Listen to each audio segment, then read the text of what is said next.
Chapter 14.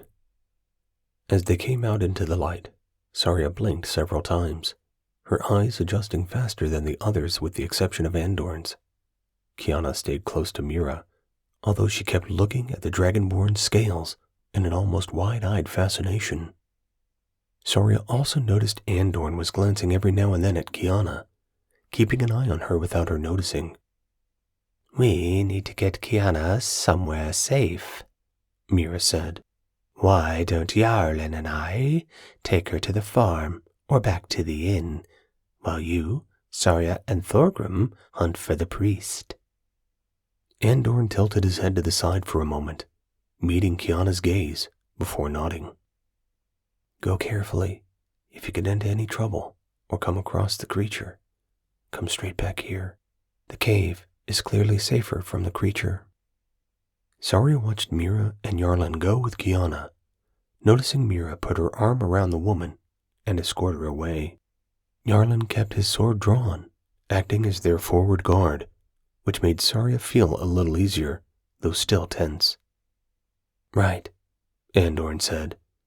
"Let's find that priest and hear what he might have to say for himself." "I didn't believe it," Thorgrim said, shaking his head as Andorn held the makeshift pillow down for Ulfr to sniff. Saria put her arms across his shoulders. "I wasn't sure I wanted to either, but let us find him first. He still might have a good reason. We know very little yet," Saria said. He looked up at her as he patted her hand. "I appreciate the sentiment, but I think it's now clear. A priest of my sect has done things our goddess would frown upon." "Saria may be more right than you think," Andorn replied. "The creature appeared when the priest and Kiana came out here, and he was clearly keeping Kiana safe from it. Something more is happening here. We must continue investigating with an open mind and a desire for the truth." "Yes, the truth should still be sought." Thorgrim nodded and set off after Ulfr, the wolf finding a trail and heading off. It meandered downstream for a bit before stopping, Ulfr sniffing around beside the stream, like he couldn't find where it went after that. "Look, berries," Saria said, pointing to the other side. "Kiana said he was looking for food," Thorgrim added, and took a few steps back to run up and jump the stream clear. Saria did the same, grateful for the demonstration of how to get to the other side without getting her feet wet.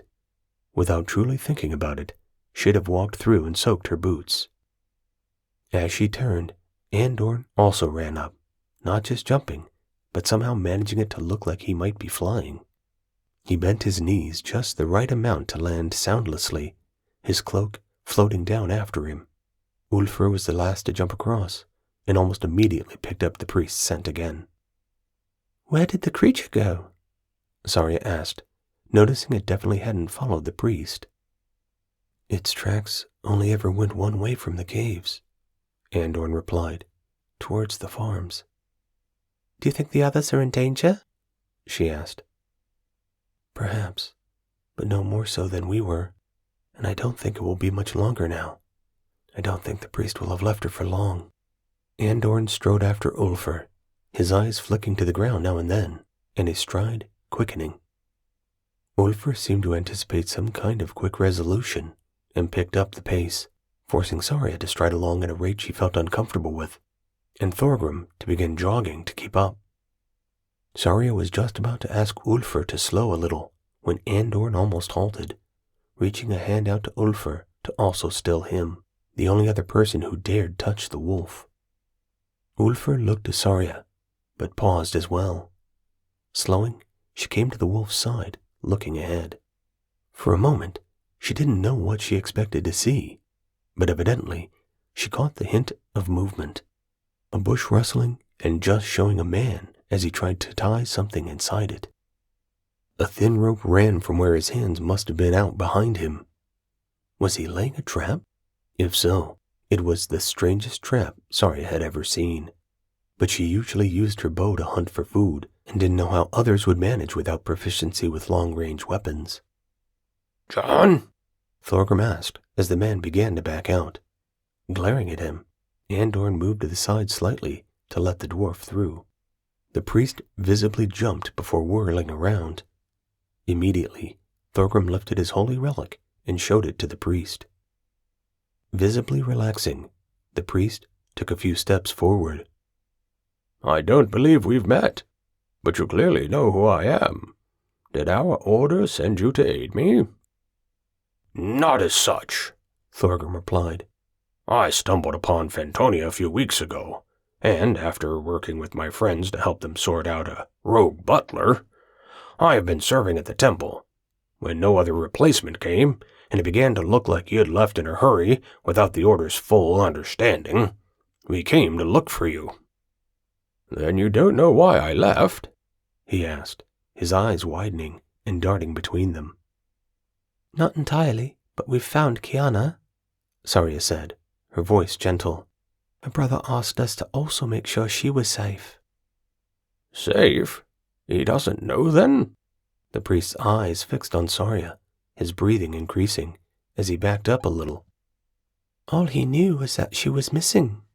No one but us even knows for sure you're together, or that you're still alive.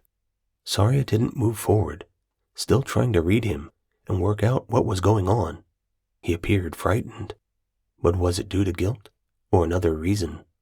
She knew Mira would think the first, but he hadn't appeared that way when he started speaking, not until he'd thought they were from Fentonia and not his order. Oh, and you have my things, the priest said, noticing that Thorgrim carried his knapsack. Thorgrim nodded and held it out. We found some hobgoblins with it a few hours ago. We feared the worst. I left it behind in the carriage when we first had to stop, the priest said, checking the contents. It's not all here.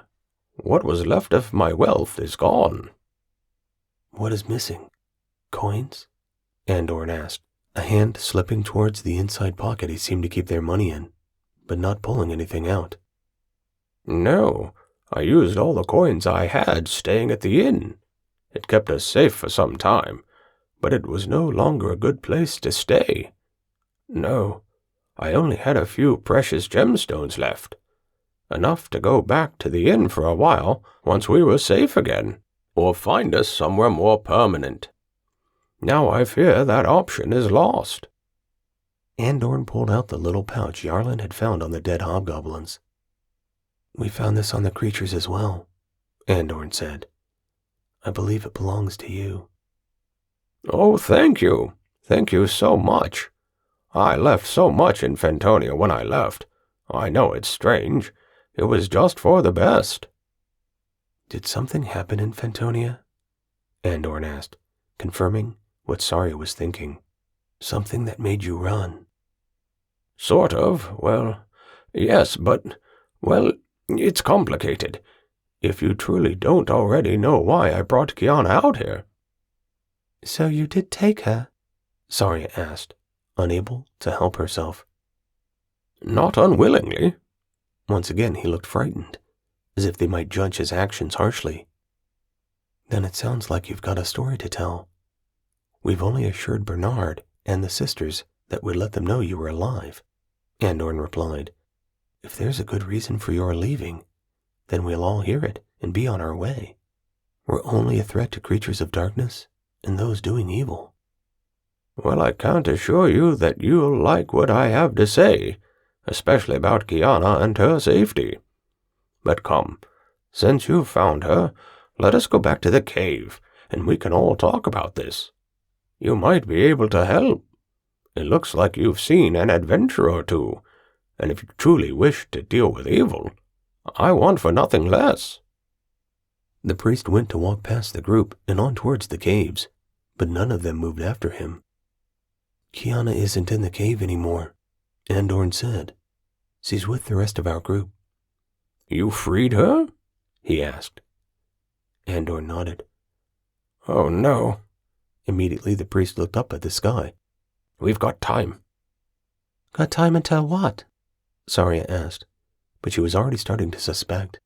Kiana had been hiding something, holding something back, and the priest was in genuine shock.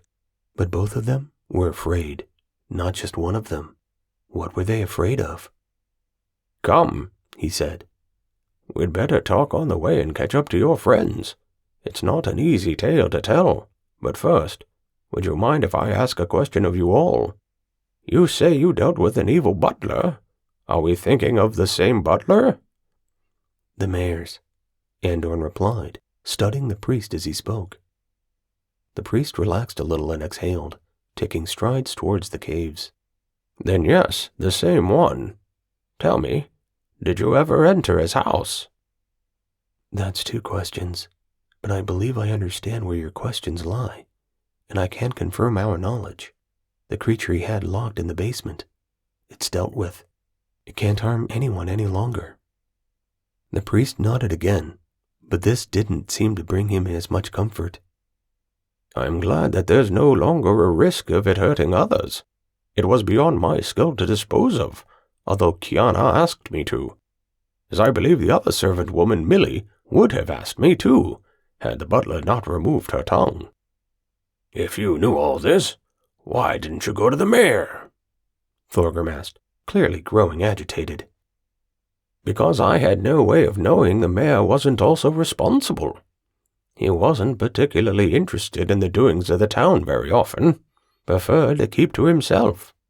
I couldn't be sure if it was neglect that allowed the butler to meddle, or if he was getting the butler to do his dirty work. The butler had been his man for years. To suddenly harbor a werewolf in the basement, and to bring in thugs to threaten the farmers, something had caused the change." "We defeated the creature in the basement," Thorgrim said, "but I do not believe it was a full werewolf. We didn't need silver to kill it." "No. The very air in the basement was tainted with silver after it got out. It would have been far easier to kill. Your normal blades and weapons would have worked." "Oh," Saria suddenly interrupted, putting her hands to her mouth as she realized what everyone else already had. "The creature we've been tracking is a werewolf. You need silver to kill werewolves." "Aye, but poor Kiana." Saria's eyes went even wider. "Does she know it's her?" Andorn asked. The priest tilted his head to the side. "She seems to. Feels guilt for what she's done. But she's not hurt a person yet. Only animals. At other times, I'm not so sure. It's almost as if she wants to forget, so she does for a while. Or she hopes she can control it." "But how? Why doesn't Bernard know?" "As soon as Kiana was injured by the werewolf she'd been commanded to feed, she came to me. Had to sneak out of the house to do it, but she managed. Asked if I had a cure. I didn't, and I still don't, but I hold hope that I can lift the curse upon her. But come, if you have truly let her out, we need to find her." The priest carried on, clearly disturbed by the thoughts of what she was capable of. Hurrying after, Saria found herself glad for the company she kept, but worried for her friends. The full moon had been only recently, and the chances of the werewolf emerging as the sun set and the moon rose in the sky were high. And Mira and Yarlin had no idea the woman with them was so dangerous.